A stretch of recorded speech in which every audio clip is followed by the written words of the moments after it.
Vamos a iniciar esta sesión con una sección que le he llamado consideraciones anatómicas y embriológicas. Es probable que muchos de ustedes no hayan revisado la clase de ciencias básicas, no lo hayan visto, no se hayan conectado, porque probablemente es bastante información para el poco tiempo que probablemente les queda para estudiar y para nivelarse en diferentes capítulos, ¿no es cierto? Es probable. Bueno, si así fuera el caso, que no se hayan conectado correctamente, vamos a hacer esta parte introductoria, bastante breve, respecto de algunos detalles muy puntuales, sobre todo de la embriología y cómo se relaciona esto con la anatomía cervical sobre todo. Ya en neuroanatomía se ha podido ver la estructura cerebral, etc. Aquí quiero enfocar un poquito más en el cuello y sobre todo en su embriología. Ustedes recuerdan que la mayoría de las estructuras, sobre todo cervicales, provienen de lo que conocemos como arcos faríngeos, hendiduras faríngeas, bolsas faríngeas, ¿cierto?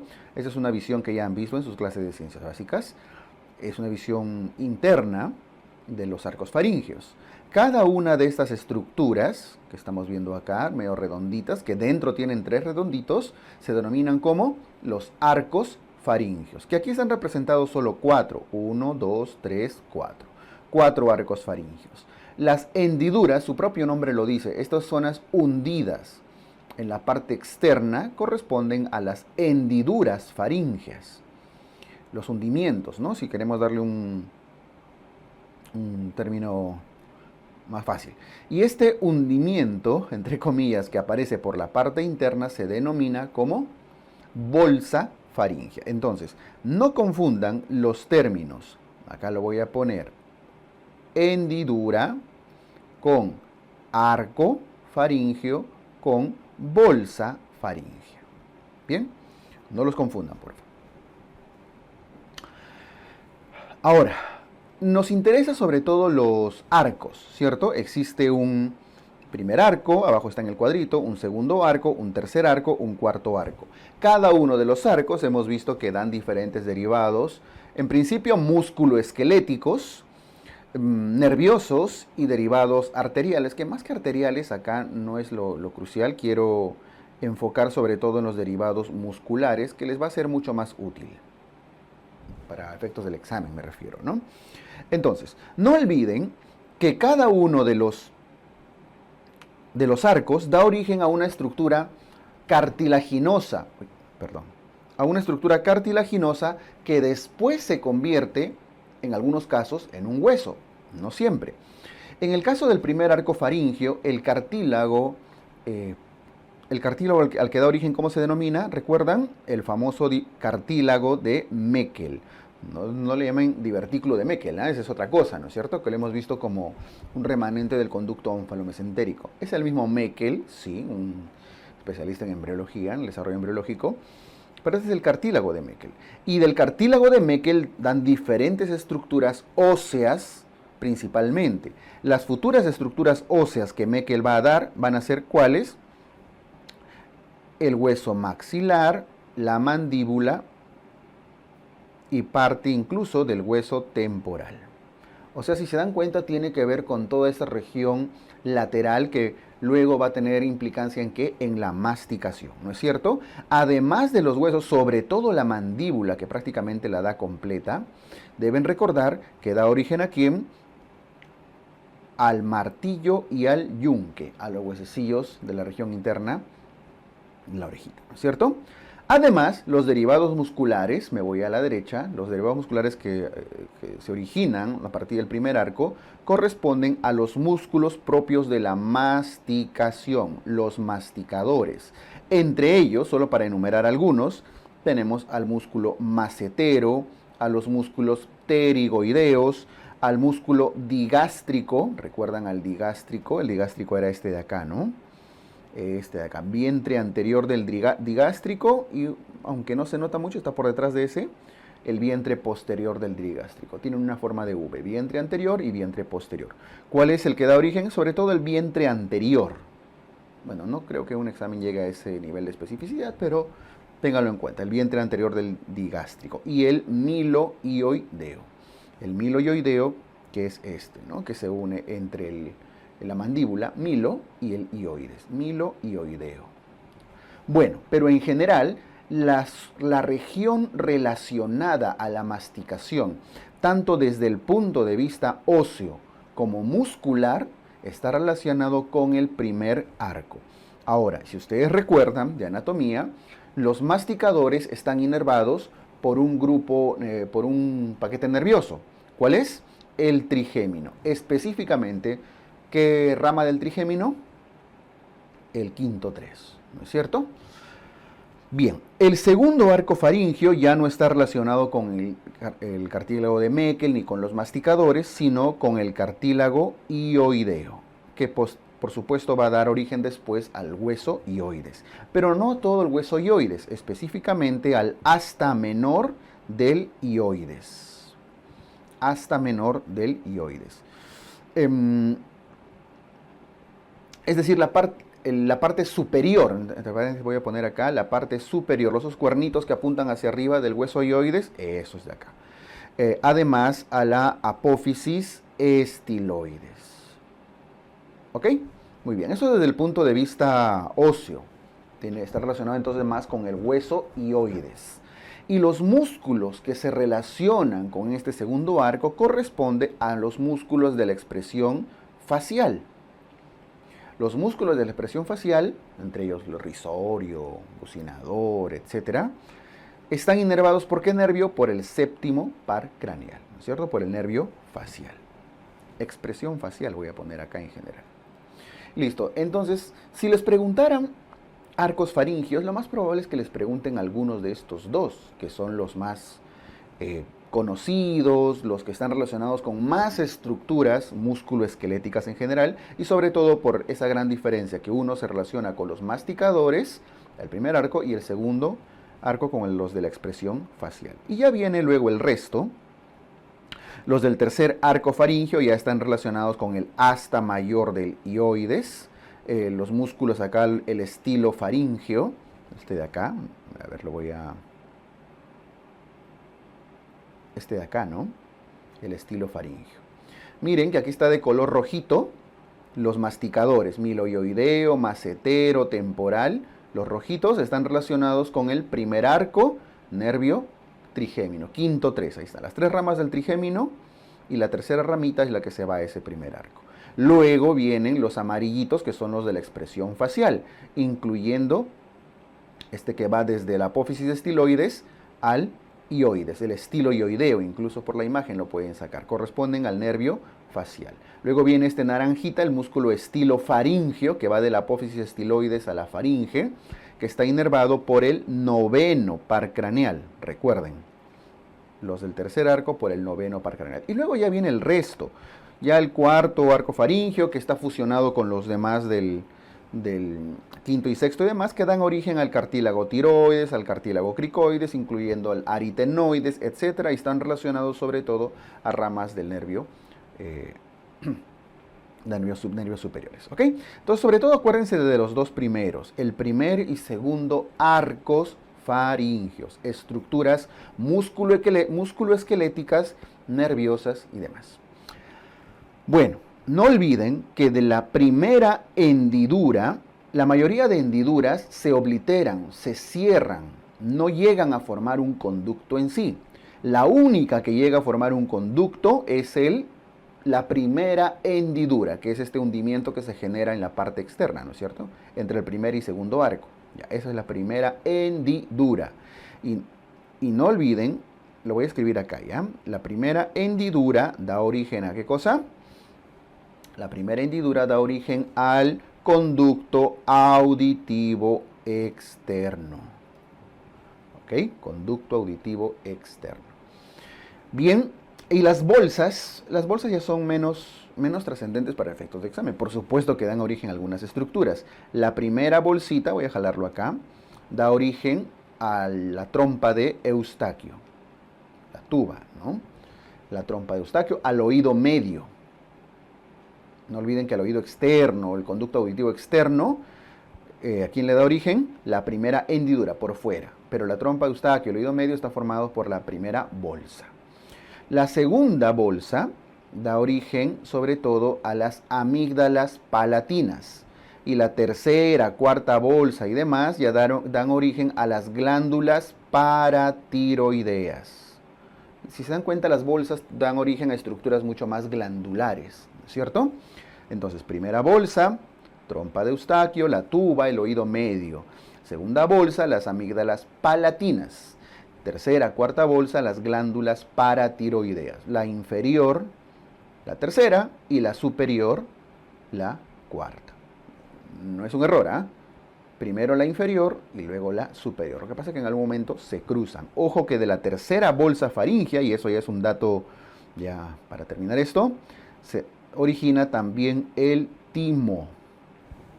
¿Ok? Entonces noten que el timo, esa tercera bolsa en algún momento va a descender, ¿no? Al descender se vuelve también parte de las glándulas paratiroideas inferiores. ¿Ok? Muy bien, entonces con eso tenemos un recuerdo bastante resumido del desarrollo embriológico. ¿Y por qué lo estamos haciendo?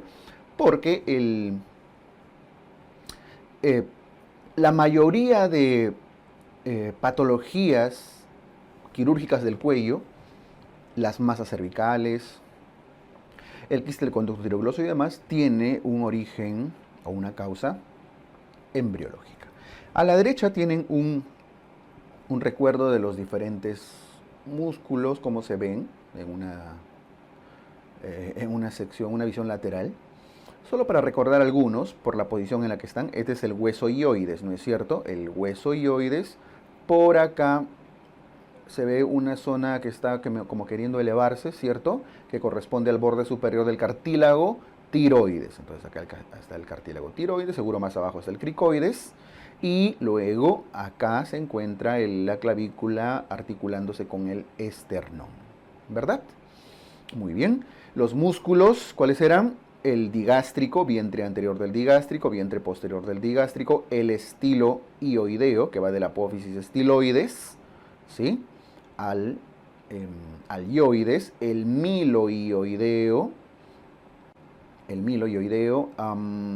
el esternocleidomastoideo, ¿sí? Que tiene su haz esternal y su haz clavicular, el trapecio atrás.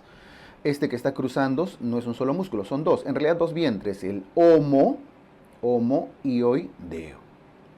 homoioideo, el esternoioideo, porque va desde el esternón al ioides. En realidad no tienen que memorizar los nombres, porque solamente se están llevando el nombre de dónde se origina y dónde se inserta, ¿ok? Y se forman diferentes triángulos. Ahora, el nombre de estos triángulos se los quiero esquematizar en una imagen un poco más práctica acá. A ver, miren. Vamos a hacer lo siguiente. Vamos a dibujar la mandíbula como si estuviera dando vueltas por debajo de la mandíbula, yendo al mentón y luego descendiendo otra vez a la zona posterior de la mandíbula, ¿ok? ¿A qué me refiero? A esto más o menos. Acá está. Ahí está. ¿Cierto? Este es el mentón, ¿ah? Solo para que lo tengan en cuenta. Está el mentón, la parte superior, y a los costados los bordes de la mandíbula, ¿ok? En alguna parte más abajo se encuentra el hueso ioides, que lo vamos a representar así sencillo de esta manera. Esto es el ioides. Y más abajo tenemos al al esternón articulado con las clavículas, ¿cierto? A ambos lados. Ay, salió mal. Ya está. Ahora sí. Las clavículas, ¿ok? Muy bien. Voy a dibujar solo los músculos más importantes en el sentido que son los que delimitan triángulos, ¿ok? Tenemos al digástrico. El digástrico tiene dos vientrecitos, así como lo ven acá, un vientrecito, el vientre anterior y el vientre posterior, ¿cierto? Ahí está, digástrico. Y el otro digástrico para el otro lado va más o menos así, vientre anterior y vientre posterior. Con esto ya ven que se están formando tres triángulos y eso ya hace esto bastante sencillo, ¿eh? Los digástricos delimitan los triángulos submentoniano, porque está debajo del mentón, y los triángulos submandibulares. porque están debajo de las mandíbulas. Por supuesto, triángulo izquierdo y triángulo derecho, submentoniano y submandibular. ¿Ok? Muy bien. Seguimos dibujando los musculitos. Acá tenemos a los músculos a ambos lados, a los esternoioideos. Esternoioideos, porque van del esternón hacia el ioides. ¿Ok? Bien. ¿Qué más? Tenemos atrás al, un poquito más hacia la zona lateral, al esternocleidomastoideo. El esternocleidomastoideo viene desde la apófisis mastoides, ¿no es cierto?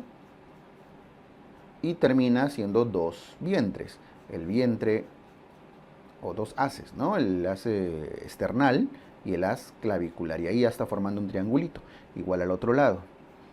Y el esternocleidomastoideo. Desde la apófisis mastoides viene, ¿no? Ahí está, haz esternal y haz clavicular. Listo.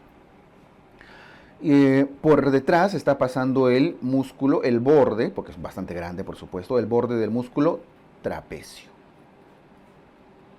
¿Sí? El borde del músculo trapecio. Ok. Y nos falta uno más. Uno que va desde el ioides hacia la parte inferior posterior. El homoioideo. Ahí está, salió bonito. Vientre anterior y vientre posterior del homoioideo. Todos estos músculos los hemos descrito en la clase de básicas, ¿ah? Pero vamos a ponerle nombre a los triangulitos que estos están formando. Miren, ya le pusimos al submentoniano y al submandibular, ¿cierto?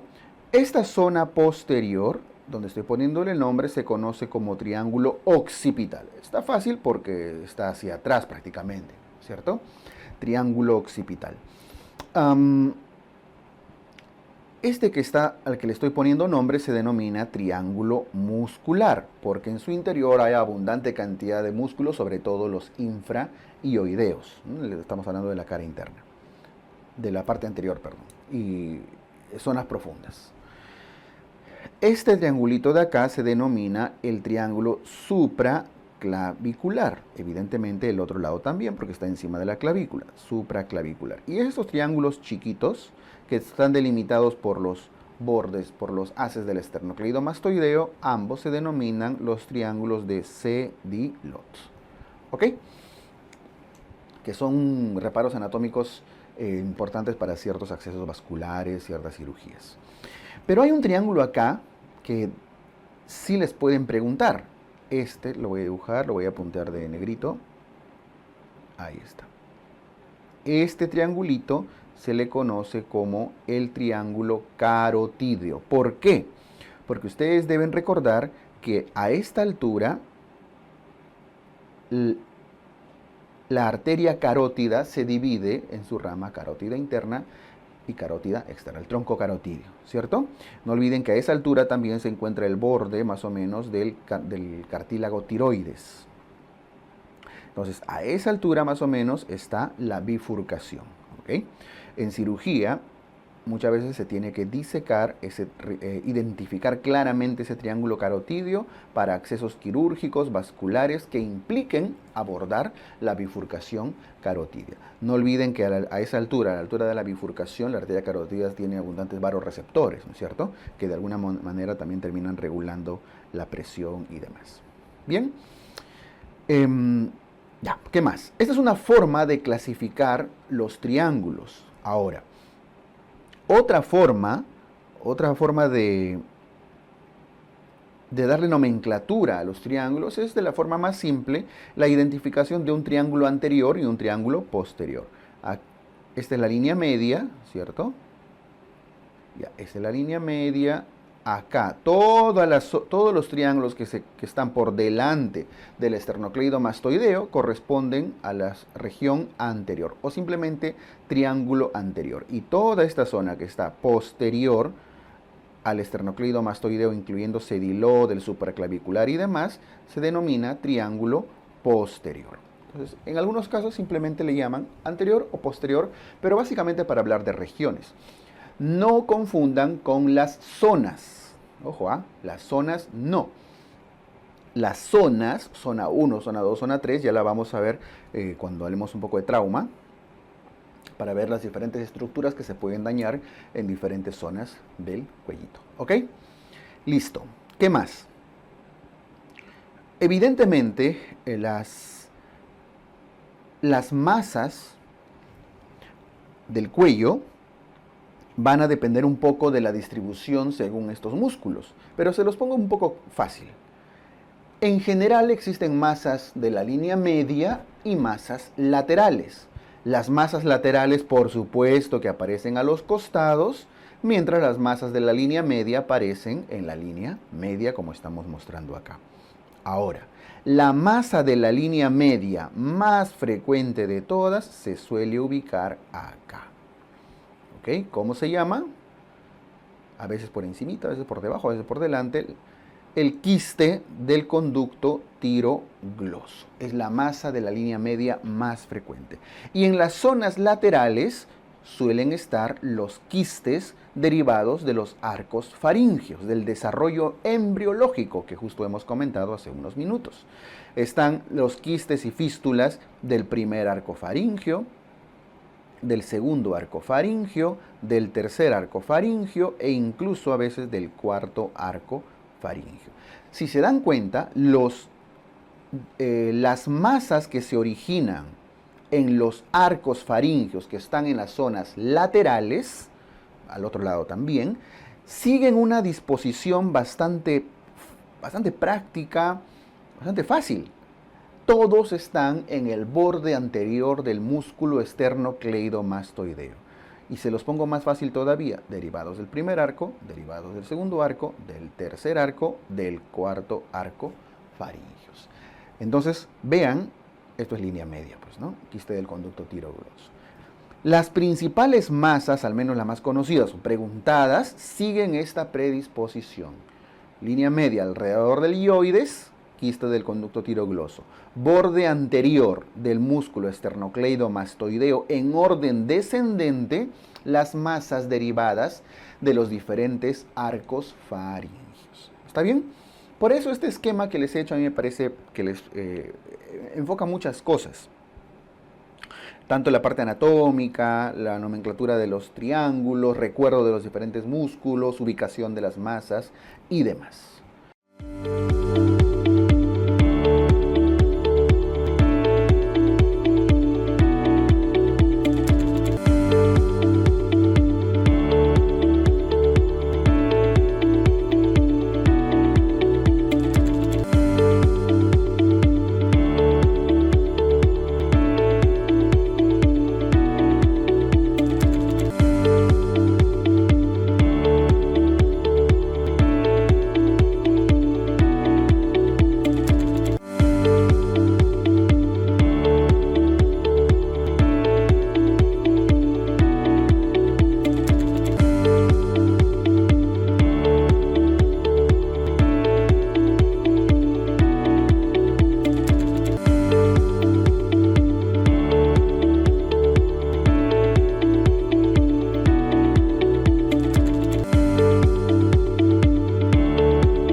Como estamos en cuellito, vamos a la tortícolis miogénica. ¿Qué es la tortícolis? Tortícolis, que hasta pronunciarlo se complica, miogénica. La tortícolis miogénica es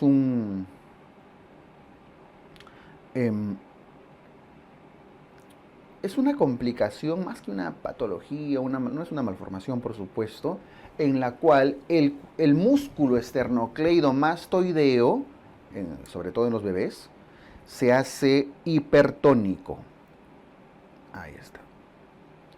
Este músculo, el esternocleidomastoideo, se contrae y, por supuesto, hace que el niño rote su cabecita y se jale a un ladito y está así inclinado, ¿no es cierto? Como están viendo en la primera imagen. Entonces, ¿qué es la tortícolis miogénica? Es una hipertonía del esternocleido mastoideo. Ahora, ¿por qué ocurre esto? A veces distocias de nacimiento, compresiones forzadas, a veces tener al niño en una sola posición, diferentes factores. Puede ser traumático, etc. Pero el asunto es que, sea cual fuera la causa, el esternocleido mastoideo se contrae. ¿Y cómo se manifiesta? Clínicamente vean que existe una rotación, pero una rotación completamente forzada. O sea, el niño no quiere estar hacia ese lado, ¿ok? No puede regresar al otro lado. Si ustedes intentan regresarlo, girarlo, le duele. Esta rotación está asociado a dolor, evidentemente por la contractura que está generándose en el músculo esternocleido mastoideo. El diagnóstico es completamente clínico, nada más que si refuerzan con imágenes, van a encontrar la imagen que tienen abajo, ¿no es cierto? Hay un engrosamiento, una contracción, una contractura del músculo esternocleido mastoideo, que están viendo acá. Vean el esternocleido mastoideo de ese lado, completamente grueso en comparación al del otro lado, ¿no es cierto? Entonces, el tratamiento de la tortícolis miogénica, el tratamiento consiste en lo siguiente. En principio, terapia física, rehabilitación. Rehabilitación, para que poco a poco el niño vaya soltando el cuello y poder girar hacia el otro lado, ¿no es cierto? Es lo ideal, completamente ideal. Hay otros procedimientos invasivos que incluyen la aplicación tanto por inyección de, incluso hasta de toxina botulínica, etcétera. Se puede inyectar botox, se pueden aplicar fármacos como relajantes neuromusculares, a veces locales, a veces incluso sistémicos, con lo cual evidentemente trae muchos tipos de complicaciones. O se puede llegar a, siempre en tercer nivel, lo último es la cirugía, ¿ok? En la cual se hace una miotomía, es decir, se cortan fibras del músculo. ¿Qué músculo? Esternocleido mastoideo. Esternocleido occipito mastoideo, ¿no? Que es el nombre completo. ¿Ok? Entonces, la tortícolis miogénica, que es cómo se manifiesta en el niño y cómo se trata. Lo ideal siempre es terapia física y rehabilitación. Si no mejora, fracasa o en todo caso es muy severo, ya podemos pasar en situaciones extremas a la miotomía. ¿Existen fármacos? Sí, pero deben usarse con mucho criterio, cuidado, dependiendo de cada paciente y demás.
El quiste del conducto tirogloso es el tema más importante acá, porque es más preguntado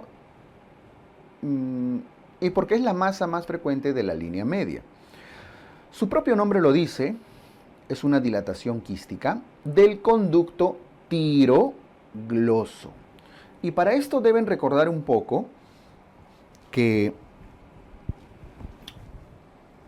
La glándula tiroides no siempre en su desarrollo embriológico, no siempre estuvo ahí en su localización clásica. Originalmente, las primeras células que dan origen a la glándula tiroides se originan detrás de la lengua.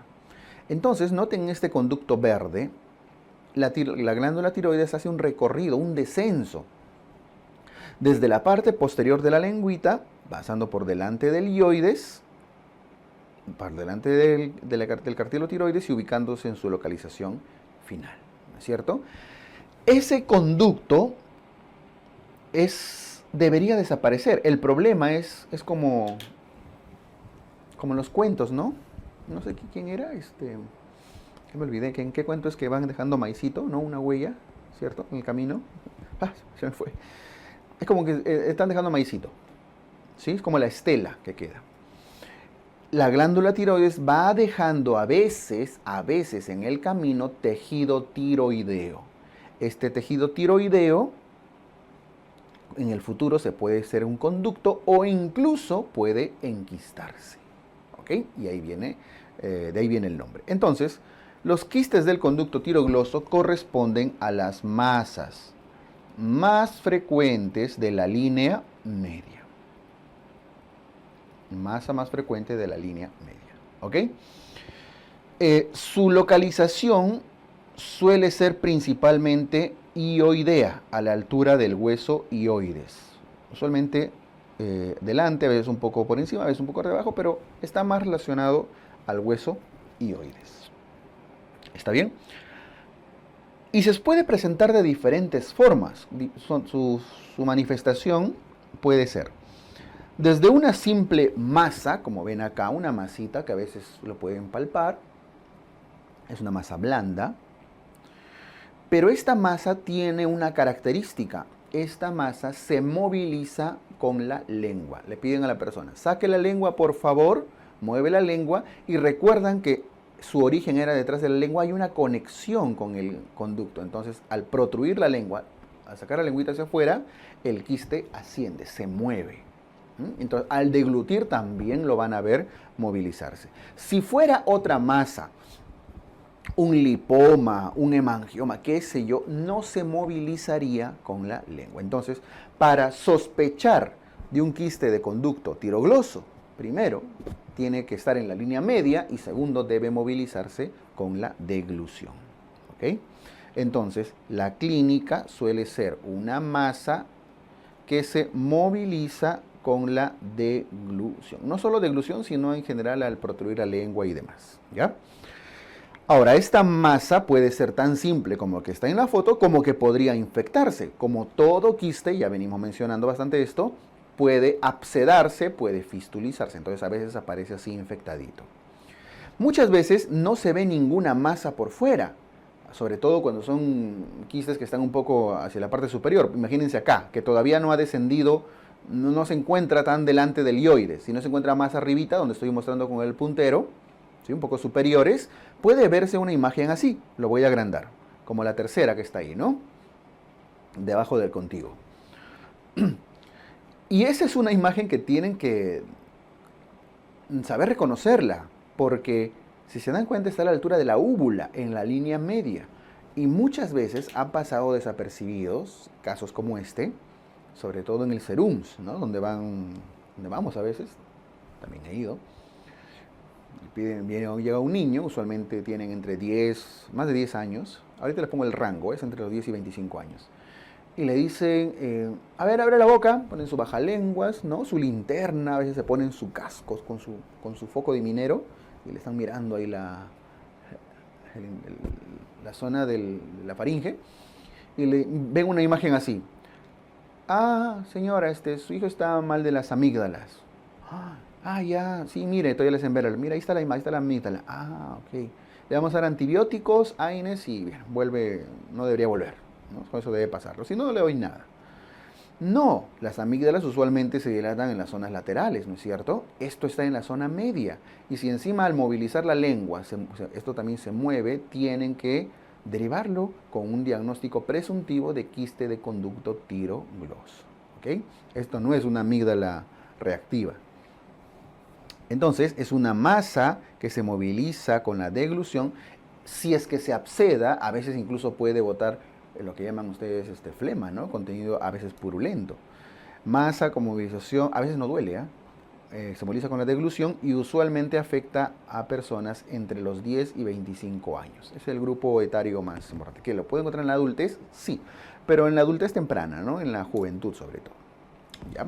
Entonces, esta masa puede ser infectada o podría ser no infectada. Va a depender de cómo lo encuentren, pues, ¿no? ¿Listo? ¿Qué más? ¿Qué más deben recordar de este tema de quiste del conducto tirogloso? Finalmente, van a tener que hacer acá un estudio de imágenes, ¿no? Eventualmente una tomografía o incluso quizá una resonancia, dependiendo de la localización y demás. Pero tienen que estudiar confirmar primero la localización, el tamaño, sus conexiones, adherencias y demás. El asunto es el siguiente, y esto es lo que les pueden preguntar. Primera pregunta probable, más en la línea media, ¿qué puede ser? Segunda pregunta probable, relacionado con la clínica. Una más en la línea media que se mueve con la lengua. Y la tercera pregunta probable es el tratamiento. El único tratamiento curativo es la cirugía. Por supuesto que si está abscedado van a tener que todavía, con antibióticos, drenaje y demás, van a tener que reducir el absceso o enfriar el absceso. Pero una vez que ya se decide la cirugía, el procedimiento quirúrgico corresponde a la cirugía y este es el término que deben recordar, cirugía de Sistrunk. ¿Qué es Sistrunk? Para empezar, Sistrunk, o mejor, eso se los digo luego, pero se los voy a decir. La cirugía de Sistrunk corresponde a una quistectomía, sí, hasta ahí todo bien, pero se incluye una hioidectomía parcial.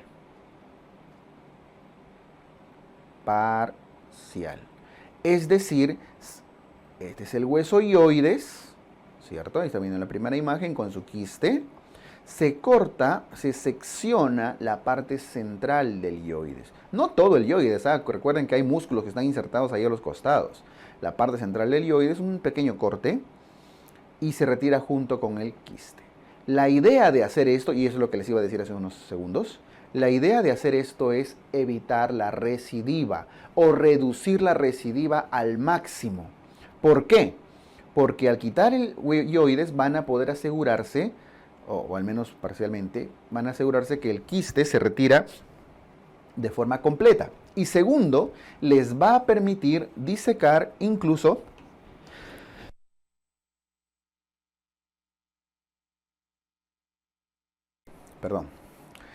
les decía, les va a permitir disecar incluso el conducto, ahí están viendo el verdecito que está yendo hacia la lengua, ¿no? Parte del conducto. Porque si dejan conducto remanente,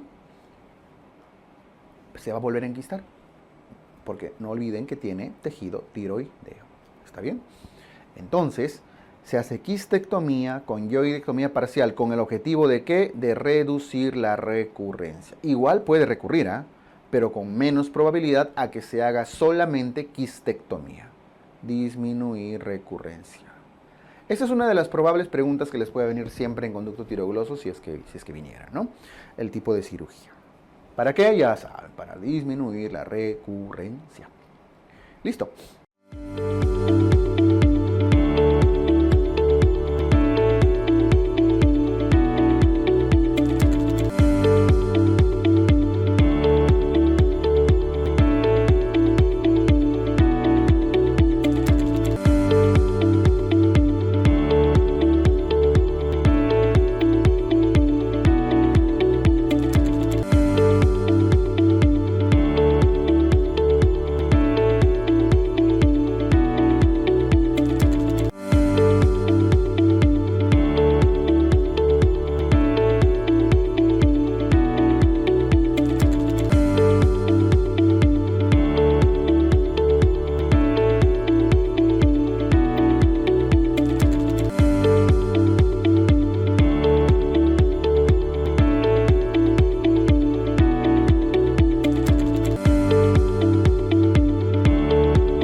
Vamos a ver ahora la patología cervical, específicamente lo correspondiente a las masas del cuellito.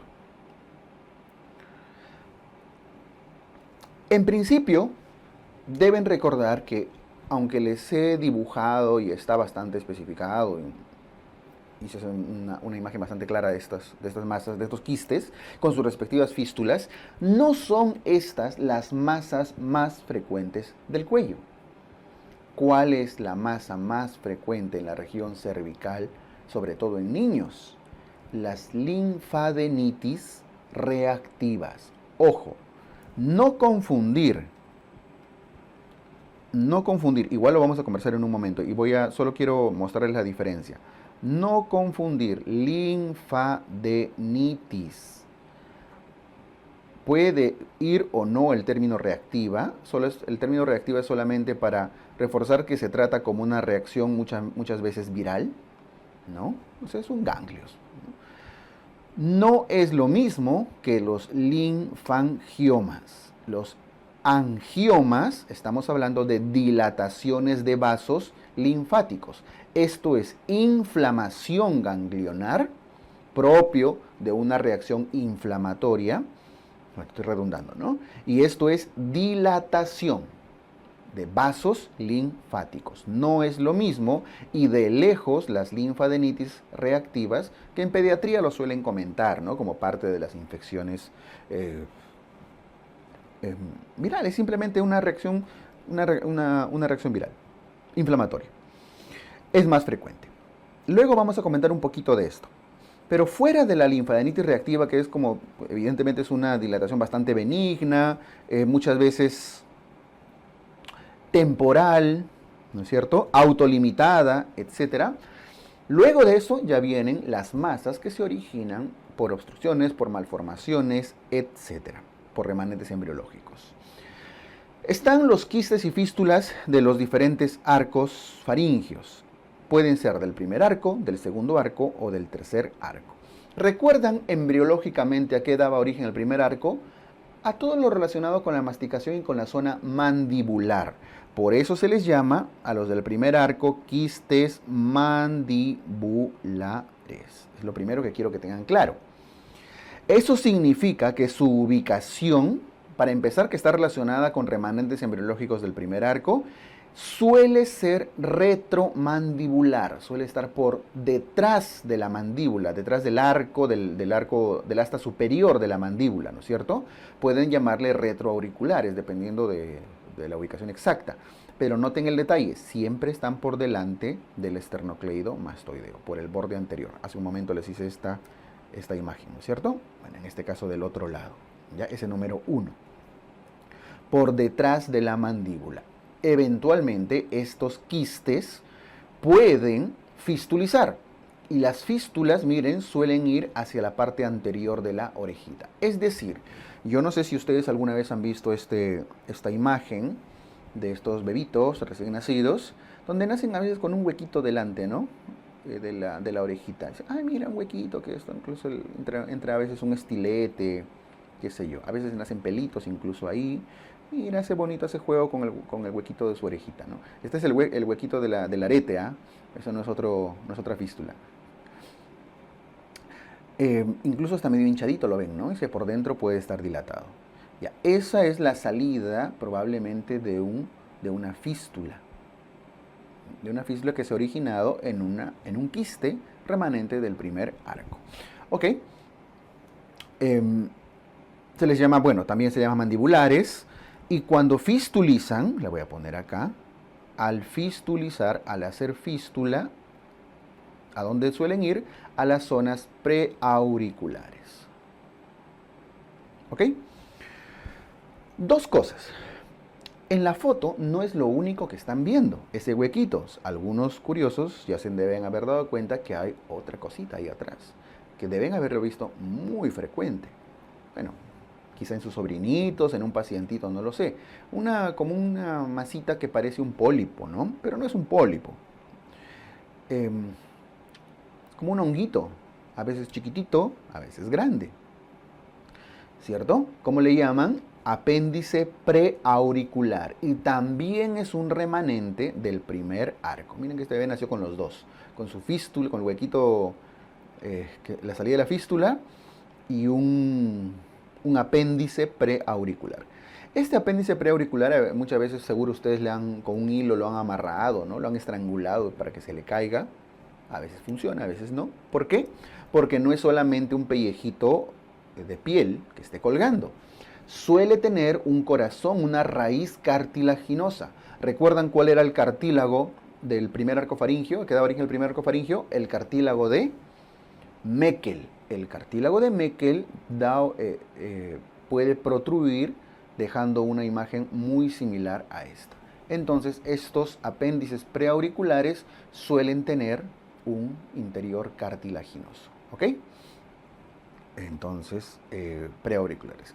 Pueden presentar apéndices preauriculares en cuyo interior está el cartílago de Meckel, o un remanente de este en todo caso. Y el problema no es ese, porque finalmente se puede operar, sacar toda la parte cartilaginosa, etc. El problema de los remanentes del primer arco faríngeo es que están asociados ¿a qué? A malformaciones urológicas. Urológicas, es lo último en que hubiera pensado. Sí, efectivamente, urológicas, renales, ¿no? Nacen con duplicaciones ureterales, a veces con un solo riñón, etc. Entonces, si alguna vez ustedes ven un pacientito, un sobrinito, que les nace así, más preocupados por sacarle esa cosita, es más importante que eso, a menos que se absede, porque ese huequito sí se puede tapar y se puede absedar, como cualquier fístula, ¿no es cierto? Que ustedes ya conocen. Cualquier quiste, cualquier fístula se puede absedar. Entonces, cuando tienen ese apéndice o esa fistulita, háganle un estudio renal, por lo menos una ecografía para ver que sus dos riñoncitos estén ahí, de buen tamaño, sin hidronefrosis, ¿no? Entonces, es necesario en estos pacientes una ecografía como estudio básico, ¿no? Ya si encuentran una anormalidad, alguna alteración, ya hay que hacer otro tipo de estudios, etc. ¿Qué más? Los del segundo arco ya no están detrás de la mandíbula. Están por debajo de la mandíbula y en realidad están mucho más relacionados al hueso hioides. Este es el hioides. Miren, ahí está. Lo he resaltado en la segunda imagen. Ven que la masa, aunque la foto quizá no se nota mucho, ¿no? Ya no está tan detrás de la mandíbula, delante de la orejita, sino un poco más abajo a la altura del hioides, ¿no? Más o menos a esta altura está el hioides, por ese nivel se ve la imagen. ¿Ok? Por eso ya no se les llama mandibulares, se les llama quistes hioideos. ¿Hioideos puse? No puse solo hioides, ¿no? Vamos a mejorarlo. Hioideos, ¿ok? Por su localización. Ahora, como ven la imagen, también, vean la imagen, están siempre por delante del borde anterior del esternocleidomastoideo y también fistulizan, pero sus fístulas ya no van hacia la piel, hacia la parte externa como lo vieron en la primera imagen. Estas fístulas se van hacia la parte interior, hacia la faringe, lo cual lo hace más complejo, ¿no es cierto? Afortunadamente es mucho menos frecuente. Fístulas ya no van a la zona preauricular, como habíamos puesto arriba, van hacia la faringe. Afortunadamente, las del primer arco son más frecuentes que cualquiera de los otros tres de abajo. Los del tercer arco, un detalle, ya están, noten, a la altura del borde superior del cartílago tiroides. Y recuerdan, les comenté en básicas, les comenté hace un ratito también en el repasito, ¿qué estructura está a la altura del borde superior del cartílago tiroides? La bifurcación carotídea. Entonces, estos quistes están a la altura de la bifurcación carotídea. Por lo tanto, ya no se les llama mandibulares ni hioideos, sino se les llama carotídeos. No solo por un reparo anatómico, sino por la importancia que tiene a la hora de operarse. Si van a operar esos quistes, evidentemente tienen un serio problema de que está a veces muy cercano o incluso adherido a la bifurcación carotídea, lo cual hace que las cirugías Una cirugía de este nivel podría ser catastrófica si no se hace bien, ¿no es cierto? Bien, ese es el dato que tienen que tener. Y las del cuarto arco ya no están... ojo, un detalle, estas del tercer arco son recontracomplejas porque miren, también terminan haciendo una fístula bastante más larga que también va hacia la vía respiratoria. O sea, va hacia las zonas faringias, laringias. ¿Ya? Lo cual lo hace muy compleja. Y las del cuarto arco ya son tan inferiores, quiero que vean esta imagen acá, tan inferiores que ya prácticamente están casi en el ángulo de la línea media. Por supuesto que al otro lado también va a haber un cuarto arco, uno del cuarto arco, ¿no? Pero están ya muy relacionados con el esternón, ¿cierto? Por eso era importante que vean esta imagen en descenso. Por eso a los del cuarto arco también se les llama quistes esternales. Entonces, por su localización, mandibulares, ioideos, carotídeos y esternales. Los del cuarto arco que ya están fusionados con los del sexto y demás, ¿no? Entonces, noten que la imagen de esa masa ya se ve casi en la línea media. Por el ángulo de la foto parece línea media, pero en realidad está un poco a un ladito. Está muy inferior. ¿Está bien? Listo. Ahora, si lo ven o si le van a hacer una nomenclatura desde el punto de vista del esternocleidomastoideo, los del primer arco están en el tercio superior del esternocleidomastoideo, por si les viene así como caso clínico describiendo, ¿no? Los del segundo arco a la altura del tercio medio, o del... mejor le pongo tercio medio, más para que no les confunda. A la altura del tercio medio del esternocleidomastoideo, y los del tercer arco a la altura del tercio inferior del esternocleidomastoideo. Por supuesto, los de abajo ya no están tan relacionados, sino más están relacionados con el esterno. ¿No es cierto? Listo. De todos, los más frecuentes son los derivados del primer arco. ¿Está bien? Ahora, estas fístulas, las fístulas que están viendo acá se está reforzando, los del primer arco, segundo arco, tercer arco, todas esas fístulas tienen, no sé qué apreté, todas estas fístulas tienen el gran riesgo de generar abscesos. Pueden infectarse, pueden generar abscesos, lo cual, si están en el primer arco, bueno, de alguna manera está un poco externo, se puede manejar, pero si ya son más profundos como los del segundo arco, tercer arco, relacionados con las carótidas, etcétera, puede ser bastante problemático, ¿ok? Entonces, según eso, va a tener que hacerse el tratamiento, y esto ya es muy similar al manejo de abscesos, drenaje de abscesos, fistulectomías, etcétera, van a ser los diferentes tratamientos.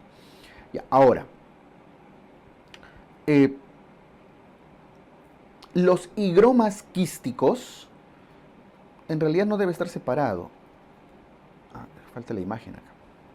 Ya, pero es una masita en el cuello del bebé. Lo voy a representar. Ya, así este es el bebé.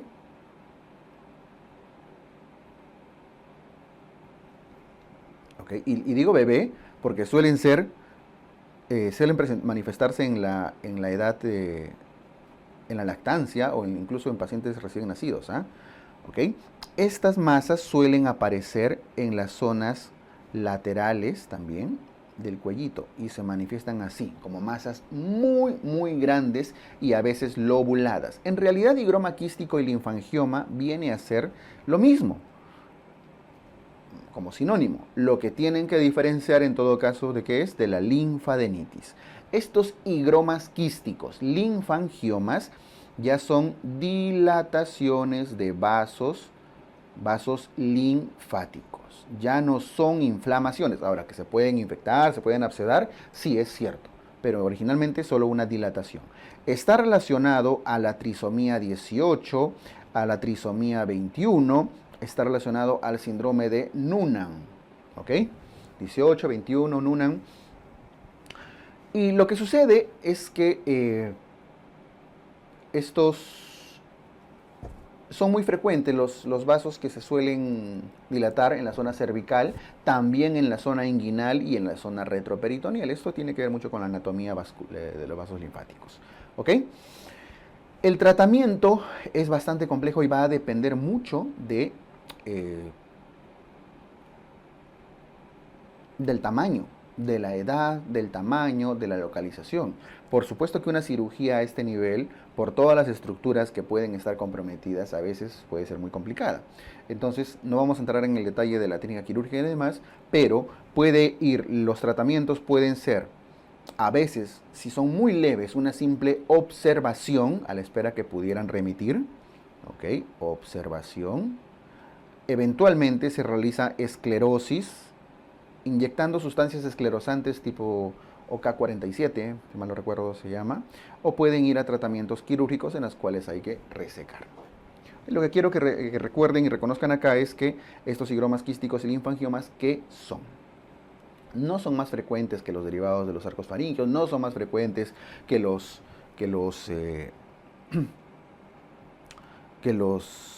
linfadenitis, ¿ok? No olviden, no es lo mismo, ninguno de los dos, que la linfadenitis ganglionar reactiva, como a veces le llaman. Linfadenitis, la cual tiene una causa principalmente viral.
Vamos a patología lingual y bucal y específicamente a patologías de regiones de la boca.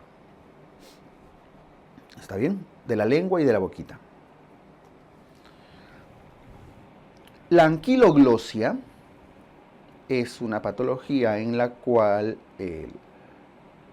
la lengua está sostenida por un frenillo y es lo que muchos conocen como frenillo sublingual.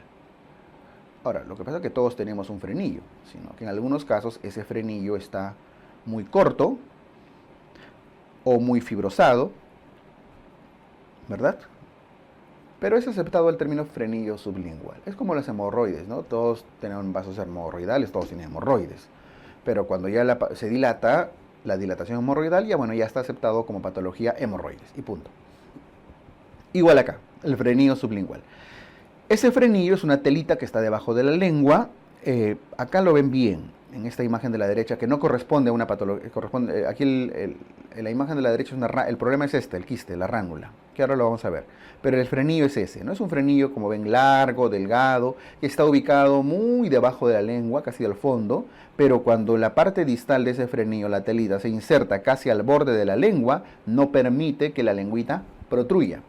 Y muchas veces los niños, en este caso, no pueden sacar la lengua, ¿no es cierto? Y si la sacaran, vean que se está formando incluso la forma de un corazoncito, ¿cierto? Entonces, el no poder sacar la lengua, si es que el frenillo sublingual se fibrosa, se anquilosa, de ahí viene el nombre, anquiloglosia, no hay posibilidad para protruir la lengua. Protruir lengua, ¿ok? ¿Y qué problema trae esto? Sobre todo en la lactancia, eso trae dos problemas. Dificultad para lactar y cuando ya va desarrollándose un poco más, dificultad para el habla. Ahora, no siempre, hay un niño que se las pueden tener, algunos niños que están así y se las ingenian completamente para jalar leche. ¿Cómo lo harán? Sus habilidades tienen. Y algunos también no tienen ningún problema para hablar, alguna habilidad encuentran un movimiento compensatorio, ¿no? O algunos logran hablar, por supuesto, esto no el habla no depende de que la lengua salga, pero algunas palabras pueden salir con cierto error, ¿cierto? Entonces, si es asintomático, leve, asintomático y no trae mayores dificultades ni para la lactancia, para el crecimiento, para el desarrollo, para el lenguaje, para el desarrollo social incluso, no se hace absolutamente nada. Puede ir desde una simple observación o puede evolucionar, puede ir tratándose, ¿verdad? Casos leves en los cuales no se opta por una cirugía, optan por terapia, sobre todo terapia de lenguaje, y eventualmente puede ir bien, ¿sí? Pero ya casos que son muy severos, que está trayendo alteraciones, no solo por el tema de la lactancia o no, que finalmente está nutriéndose bien, sino porque a veces incluso trae problemas para el desarrollo social, ¿no? Para la interacción con otras personas, se burlan cómo habla, qué sé yo, puede ir ya a una cirugía. Y la cirugía es sencilla si se hace a edades muy pequeñas. Si viene el bebé con 1 mes, 2 meses, esa es una telita prácticamente avascular, que solamente se tiene que entrar con una tijerita. Bueno, estos dientes ya nos están mostrando ya prácticamente ¿qué es esto, no? Los dientes chuecos de algún... Este ya está postulando el recientado, miren. Miren, ahí están sus dientes grandotes, está uno picado todavía por ahí, creo. Pero la imagen solo está mostrando cómo se aborda con un cortecito esto, ¿no? Imagínense, incluso del dolor le va a morder esto es solo una representación, no es una imagen 100% real. Se corta esa telita. Pero esto se hace cuando aún no hay dientes, pues, ¿no? Y no hay fuerza en la mandíbula. Y está vascular incluso. Cuando ya el niño va creciendo y ya se hace adolescente, adulto, esto está completamente vascular y ya tiene que ser esto bajo anestesia, con un separador bucal, etcétera. Hay que coser, hacer una plastía acá. Pero en principio, si la cirugía se hace en edades tempranas, el procedimiento se llama frenulotomía, que no es otra cosa que tomía, un corte del frenillo. Ojo, no es frenulectomía, es simplemente una tomía. Ahora, ¿puede hacerse ectomía, una extirpación? Sí, pero para eso debe haber ya un corte como si fuera un diamante, ¿no? De arriba, abajo, hay que coser estructuras, tiene que ser bajo anestesia.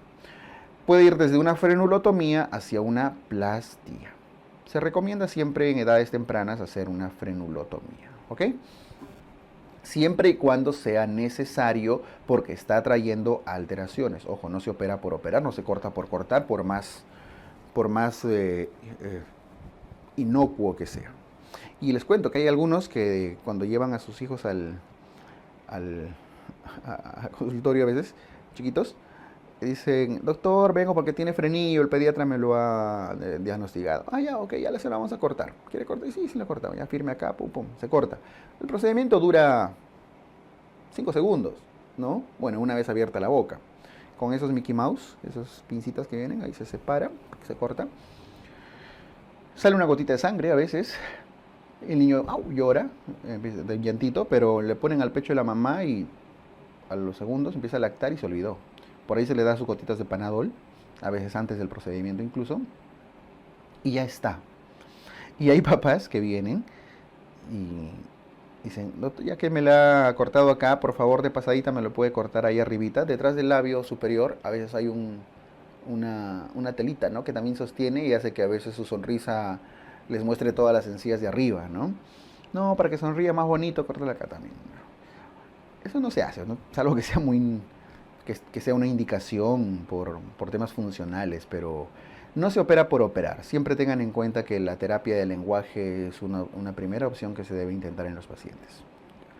Si no se puede o no funciona o ya hay necesidades mayores que tienen que ver con el desarrollo emocional y todo, ya se opta por cirugías. ¿Está bien? Entonces no hagan esto indiscriminadamente, porque esto lo hace hasta el interno. Listo. Eso es la anquiloglosia, es cuando el frenillo no les permite sacar la lengüita. ¿Está bien? No lo confundan con la ránula. La ránula es un quiste y específicamente es un pseudoquiste, porque es una dilatación externa de una glándula salival.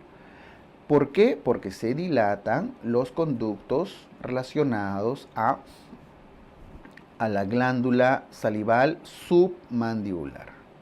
A la glándula salival submandibular. Que usualmente están a los costados, ¿no? Por eso ven que está a un lado del frenillo. A veces se dilata chiquito, que ni cuenta se dan, no trae molestias, pasa a veces desapercibido, y a veces se dilata tan grande que uno, puede doler, y dos, les puede traer problemas para deglutir, para hablar, etcétera, etcétera, etcétera. Pueden ser más grandes que la foto incluso, ¿ok? Los pseudoquistes son dilataciones glandulares, dilataciones de la glándula salival submandibular. El procedimiento, cuando es necesario realizar, extirparlos, no es una extirpación en sí, porque acuérdense que esto puede terminar en un bloqueo del drenaje de las glándulas, ¿no? Y eso, si ustedes lo extirpan, puede ser peor. Toda la glándula salival ya no es un pseudoquiste, sino un quiste severo a veces de glándulas salivales. Entonces, lo que se hace es una marsupialización. El procedimiento quirúrgico se marsupializa, similar a las marsupializaciones que hemos visto para el quiste hidatídico, para el quiste pilonidal, ¿se acuerdan? En patología anorrectal también, etcétera, etcétera, etcétera.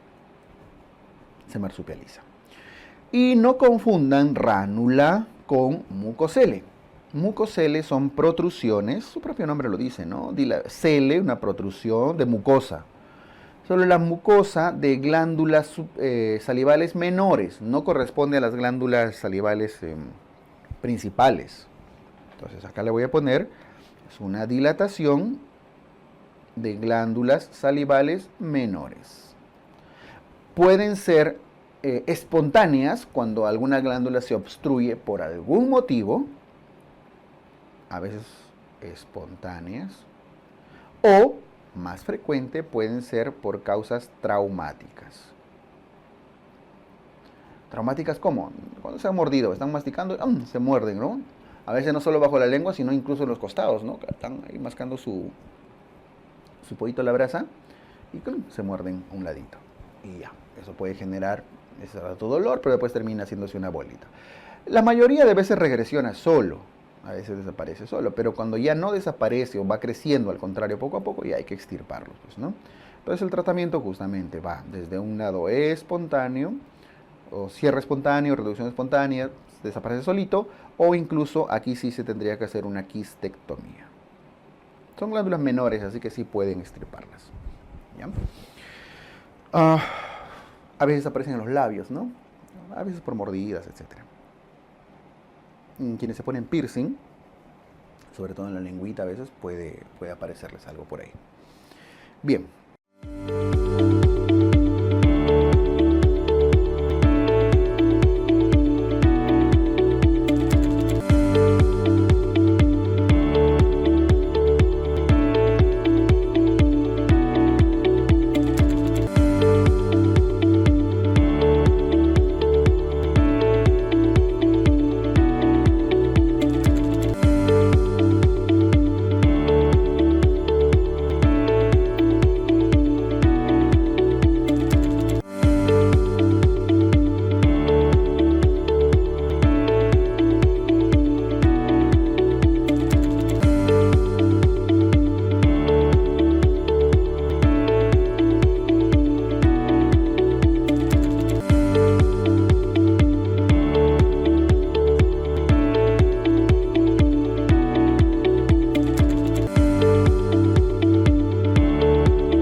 La clasificación de Lefort para fracturas del cráneo facial.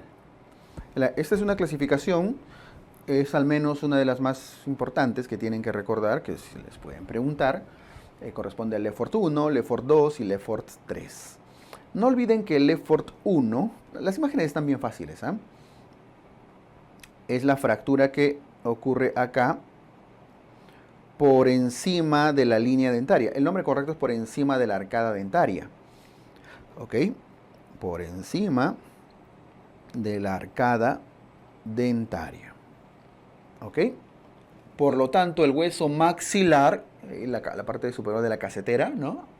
Se empieza a mover acá, debajo de la nariz. Es porque la fractura es por encima de los dientes. Ojo que esta fractura no compromete el puente nasal. El puente nasal es este, ¿no? Todo esto. No hay compromiso del puente nasal. Lo voy a escribir. No compromete puente nasal. Eso es el Lefort 1. No necesariamente es la más leve. Aquí hay que tener mucho cuidado en usar los términos leve, moderado, severo, porque finalmente una fractura de estas puede ser muy, muy peligrosa y a veces la cirugía y la rehabilitación pueden ser muy complicadas. El 1, 2, 3 no habla de un grado de severidad, aunque el 3 puede ser muy severo, sino más que nada de localización. El Lefort 3 también le llaman fractura piramidal.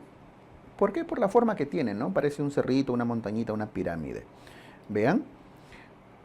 Ya compromete el puente nasal y ya está comprometiendo incluso la órbita, la fosa orbitaria, sobre todo en la parte del ángulo inferointerno, ¿sí? Y luego vuelve a bajar, ¿ok? Fractura piramidal que sí compromete, acá lo voy a poner, sí genera compromiso del puente nasal, que sería el término que les den, ¿no? Puente nasal. Y la Lefort 3 ya es la más severa de todas, es una fractura nuevamente horizontal, ya compromete el arco cigomático, toda la fosa orbitaria hasta el fondo, el puente nasal, llega al hueso frontal, como ven. No solo está comprometiendo el puente nasal, sino el mismo hueso frontal. Y el detalle de esto es que compromete, fractura el arco cigomático, toda la fosa orbitaria, el hueso frontal, por supuesto que el puente nasal, pero lesiona el etmoides y el esfenoides. Por lo tanto, ya estamos hablando de huesos ya prácticamente profundos, ¿no? Que estaban en la parte posterior de la fosa. Etmoides, esfenoides. Y la lesión del etmoides y esfenoides prácticamente está comprometiendo la base del cráneo.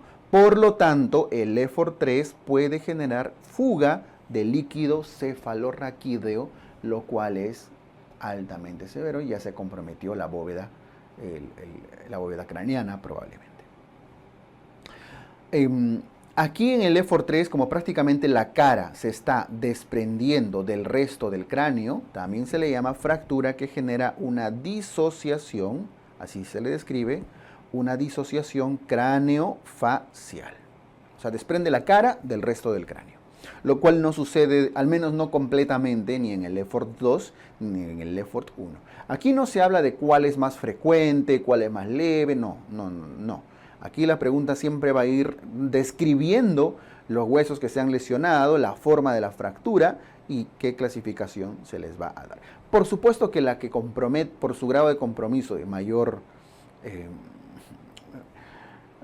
área dañada y todo, es el Lefort 3.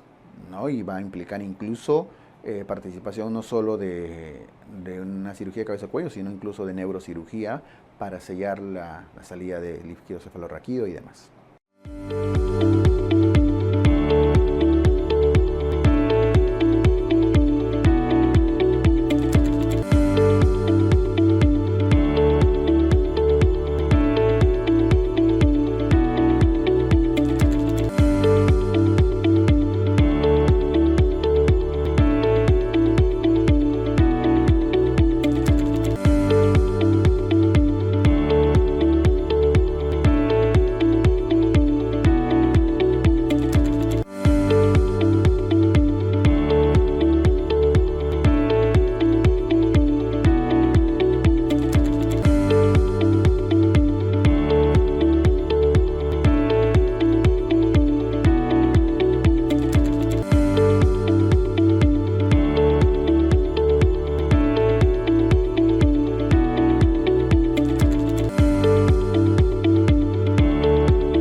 ¿Qué más? ¿Qué deben recordar acá en, en trauma? La luxación temporomandibular, que es como cualquier luxación, ¿ah? Y eso sigue los principios generales de las luxaciones, de las lesiones traumáticas, o sea, la DDD, dolor, deformación y disfunción. Pero bueno, las luxaciones ustedes saben que pueden ser anteriores, posteriores, en este caso inferiores, etcétera, etcétera, etcétera, etcétera. La más frecuente de todas las luxaciones temporomandibulares, en las que obviamente se articula el hueso temporal con la mandíbula, la más frecuente de todas es la luxación anterior. La luxación anterior. ¿Y por qué se luxa? La mandíbula se va hacia adelante. Se suele luxar porque... ¿Por qué? Usualmente por apertura de la boca, pero una apertura forzada, una apertura severa. Así cuando están aburridos, dicen, qué aburrida la clase, ¿no? Se mandan un bostezo de esos, ¡clac!, se luxan. Es el karma. Pero puede ser por hambre también, ¿no? Se mandan un bostezo, por sueño, qué sé yo. Pero es por por apertura bucal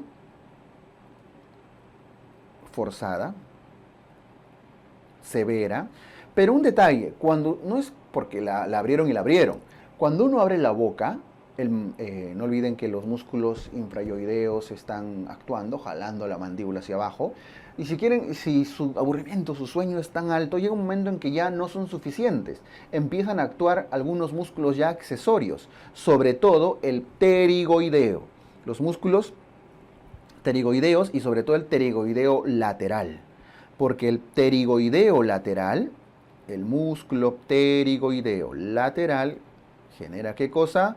Protrusión. Jala la mandíbula hacia adelante. Entonces no es que simplemente abrieron y bostezaron, sino que en algún momento fue tan intenso que se contrajeron otros músculos, entre ellos el pterigoideo, y jalaron la mandíbula hacia adelante. Por eso la forma más frecuente es cuando la mandíbula se va hacia adelante, luxación anterior. ¿Ok? Muy bien. La clínica es bastante sencilla porque está relacionada con la triple D como la gran mayoría de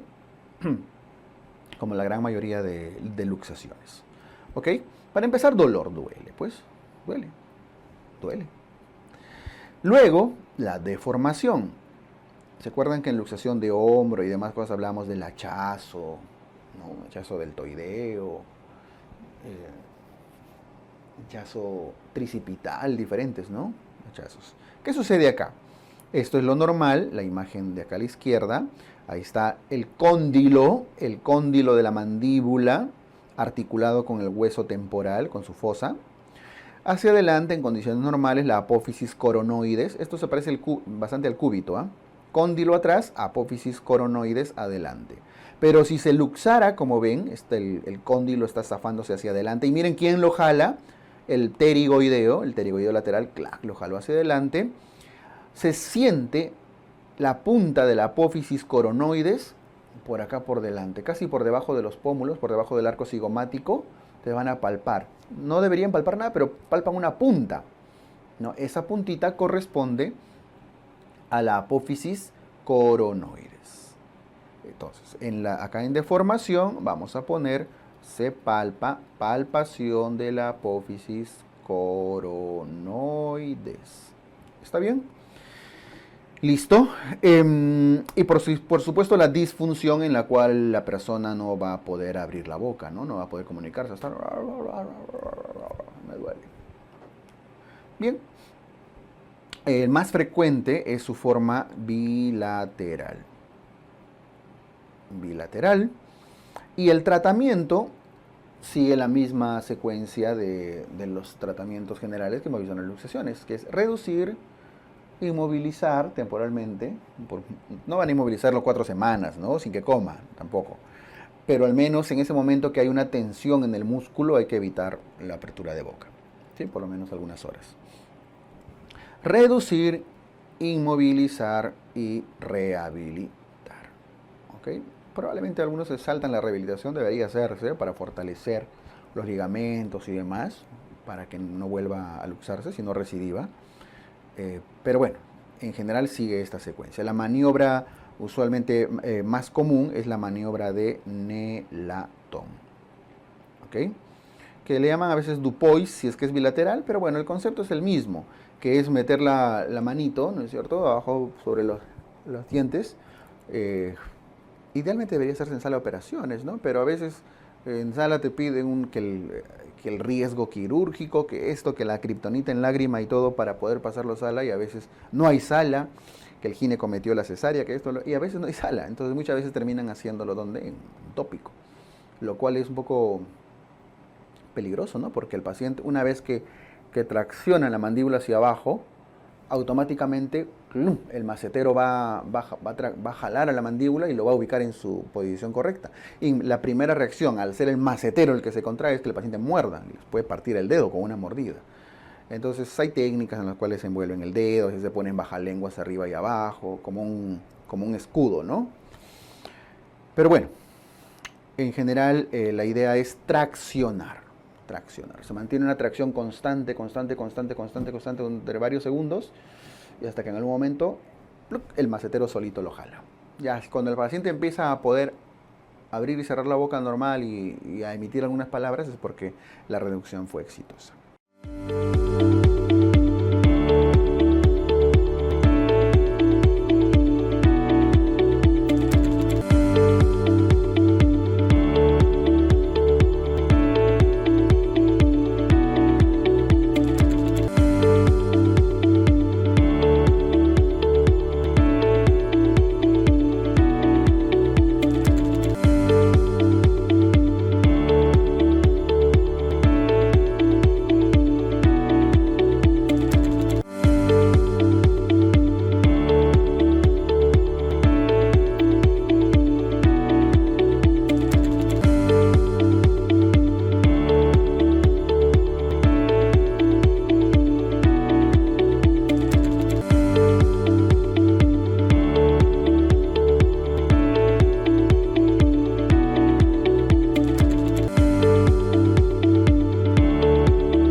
Y vamos al último bloque, que tiene que ver con el trauma craneofacial.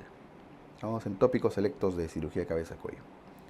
Trauma cráneo-cervical, perdón. Para empezar, quiero que recuerden las zonas del cuello, las zonas donde puede haber diferentes tipos de trauma. Alguna vez, no hace mucho, se ha preguntado en algún examen, ¿cuál corresponde a la zona tal del cuellito? Pues bien, para eso tenemos que identificar acá, las líneas no son tan rectas, porque el cuello es medio circular, es un cilindro, ¿no? Y la mandíbula arriba también tiene una curva. Entonces, la que pasa por el borde del esternón, es la línea inferior, esto solo para que vean sus reparos anatómicos, ¿eh? Luego viene el cartílago cricoides, acá abajito. El cricoides. A ver. Cricoides. Y luego viene el hioides, acá arribita, ¿no? No está debajo, está casi por el ángulo, ¿cierto? El hioides, que sí es un hueso.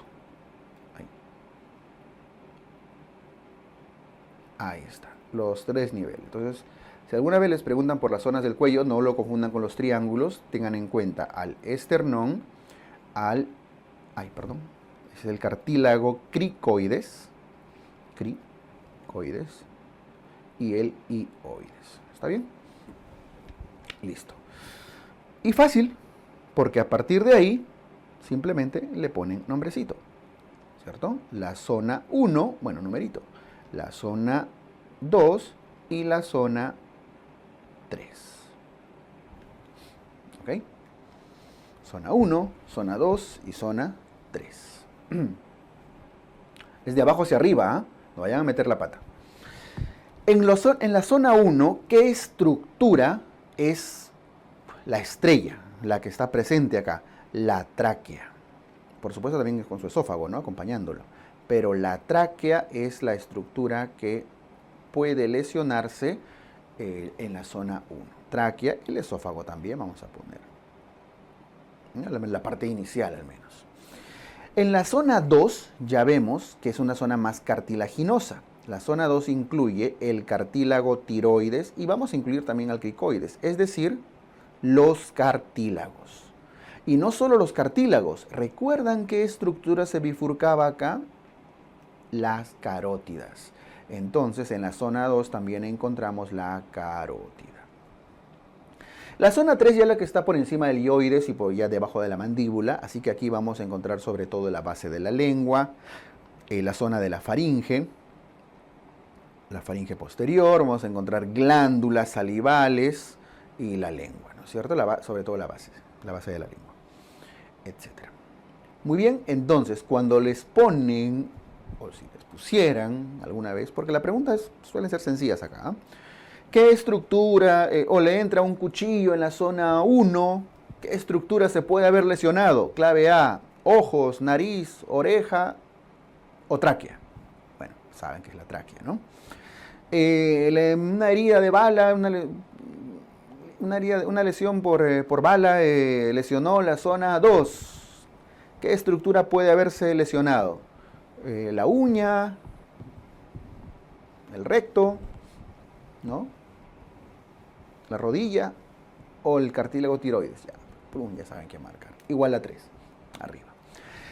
Entonces, sumen esto a la clasificación, a la distribución por triángulos que hemos hecho. Los diferentes tipos de triángulos, incluso anterior, posterior, y a veces también se les puede mencionar por zonas. ¿Ok? Noten que en todos hemos tratado de mostrar dónde está la bifurcación carotídea, la zona carotídea. ¿Por qué? Porque es la lesión la más mortal de todas. O sea, una lesión a nivel carotídeo sí sería probablemente la que más rápido va a llevar a la muerte a una persona, ¿ok? O de alguna de sus ramas, por lo menos.